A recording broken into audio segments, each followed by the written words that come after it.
Hi friends, welcome to Jo's kitchen. நீங்கள் இன்னும் நம்ம ஜோஸ் கிச்சன் சேனலை சப்ஸ்கிரைப் பண்ணலையா? சட்டுன்னு சப்ஸ்கிரைப் பண்ணிவிட்டு லைக் பட்டனையும் ஹைப் பட்டனையும் தட்டி விட்டுட்டு வாங்க வீடியோக்குள்ளார போகலாம். பாலை விட அதிகமான கால்சியம் சத்து இருக்கக்கூடிய 5 வெஜிடேரியன் உணவுகள் என்னென்ன அப்படின்ற இந்த வீடியோவில் பார்க்க போகிறோம். ஸோ வீடியோவை ஸ்கிப் பண்ணாமல் பாருங்கள் ஃப்ரெண்ட்ஸ். கால்சியம் அப்படிங்கிற வேர்டை கேட்டாலே நமக்கு முதல்ல நினைவுக்கு வர்றது பால் தான். ஆனால் பால் அப்படிங்கிறது எல்லாருக்கும் ஒத்துக்காது. அதே சமயத்தில் பாலை விட அதிகமான கால்சியம் சத்து இருக்கக்கூடிய உணவுகளும் நிறைய இருக்கு. அந்த உணவுகள் என்னென்ன, அதை எல்லாரும் சாப்பிட்றதுக்கு ஏற்ற 5 உணவுகள் என்னென்ன அப்படிங்கிறத பற்றி தான் நம்ம பார்க்க போகிறோம்.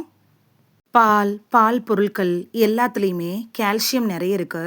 சின்ன வயசில் போதிய அளவு பால் பொருட்கள் சேர்த்து கொள்ளாதவங்களுக்கு கால்சியம் பற்றாக்குறை அப்படிங்கிறது ஈஸியாக வந்துடுது. ஆனால் குறிப்பிட்ட வயசுக்கு மேலே பால் பொருட்கள் சாப்பிட்றத நம்மள பலரும் விரும்புறதில்ல. அதே சமயத்தில் பாலுக்கு பதிலாக கால்சியம் நிறைந்த உணவுகளை நம்ம எடுத்துக்கலாம். அப்படி பாலை போலவே கால்சியம் சத்து நிறைந்த 5 உணவுகள் என்னன்னு பார்க்கலாம். ஃபர்ஸ்ட்டு கால்சியம் சத்தை பற்றி பார்த்துட்டு வந்துடலாம். கால்சியம் அப்படிங்கிற மினரல் நம்ம உடம்புக்கு ரொம்ப ரொம்ப அவசியமான ஒன்று தான். எலும்புகள் பற்களோட உருவாக்கத்தில் தொடங்கி அதை ஸ்ட்ராங்காக வச்சுருக்கிறது வரைக்கும் இந்த கால்சியம் சத்து அவசியமான ஒன்று தான். பற்கள், எலும்புகள் இது ரெண்டுமே கால்சியத்தால் ஆன ஒன்று அப்படின்னு கூட சொல்லலாம். சரியான அளவில் கால்சியம் எடுத்துக்காத போது உடல் தனக்கு தேவையான கால்சியத்தை எலும்புகள்லேருந்து உறிஞ்சி எடுத்துக்கும். அதனால தான் எலும்புகளோட தேய்மானம், அடர்த்தி குறைதல் இது மாதிரியான பிரச்சனைகள்லாம் வர ஆரம்பிக்குது.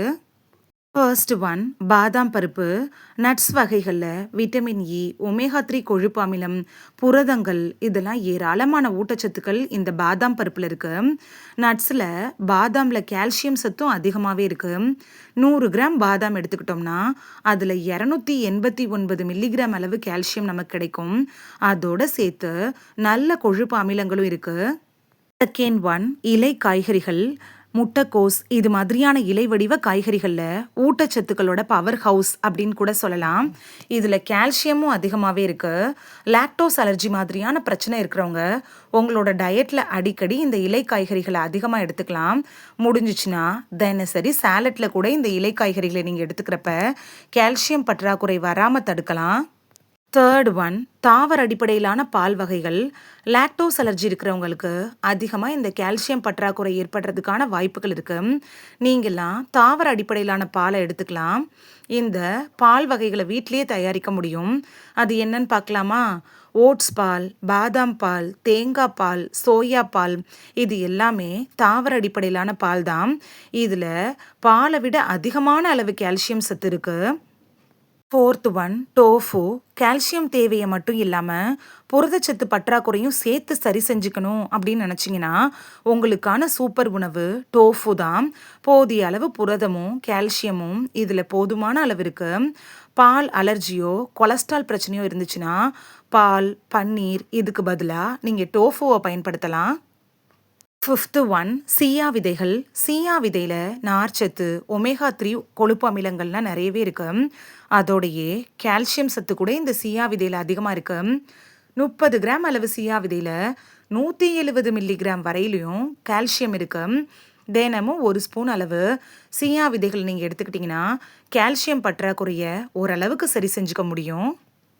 இந்த வீடியோவில் பாலை விட அதிகமான கால்சியம் சத்து நிறைந்த 5 வெஜிடேரியன் உணவுகள் என்னென்ன அப்படின்னு தான் பார்த்தோம். உங்களுக்கு லாக்டோஸ் அலர்ஜி பிரச்சனை இருந்தாலோ பால் பிடிக்காது அப்படின்னு நினச்சிங்கனாலும் இந்த 5 உணவுகளையும் சாப்பிட்டு பலன் பெறலாம். இது உங்களுக்கு ரொம்ப யூஸ்ஃபுல்லாக இருந்திருக்கும் அப்படின்னு நம்புகிறேன். இந்த வீடியோ உங்களுக்கு பிடிச்சிருந்துச்சுன்னா லைக் பட்டனையும் ஹைப் பட்டனையும் தட்டி விடுங்க. இது உங்கள் ஃப்ரெண்ட்ஸுக்கு பயன்படணும் அப்படின்னு நினச்சிங்கன்னா ஷேர் பண்ணி விடுங்க. நிறைய பேர் சப்ஸ்கிரைப் பண்ணாமல் பார்க்குறீங்க ஃப்ரெண்ட்ஸ். நீங்களும் சப்ஸ்கிரைப் பண்ணிவிட்டு பார்த்தா நமக்கு பவர் கிடைக்கும். நீங்கள் சப்ஸ்கிரைப் பண்ணிவிட்டு பார்க்குறது இது மாதிரியான வீடியோக்கள் தொடர்ந்து போடுறதுக்கு எங்களை மோட்டிவேட் செய்கிற விதமாக அமையும் ஃப்ரெண்ட்ஸ். சப்ஸ்கிரைப் பண்ணுறதோடு மட்டும் இல்லாமல் பக்கத்தில் இருக்க பெல் ஐக்கானை கிளிக் பண்ணி ஆளுங்கிற ஆப்ஷனை கிளிக் பண்ணி வச்சிட்டிங்கன்னா நாங்கள் வீடியோ போட்ட உடனே நோட்டிஃபிகேஷன் உங்கள் செல்ஃபோனை வந்தடையும். நாளைக்கு வேறொரு ஆரோக்கியமான பதிவில் சந்திக்கலாம். Thank you, by.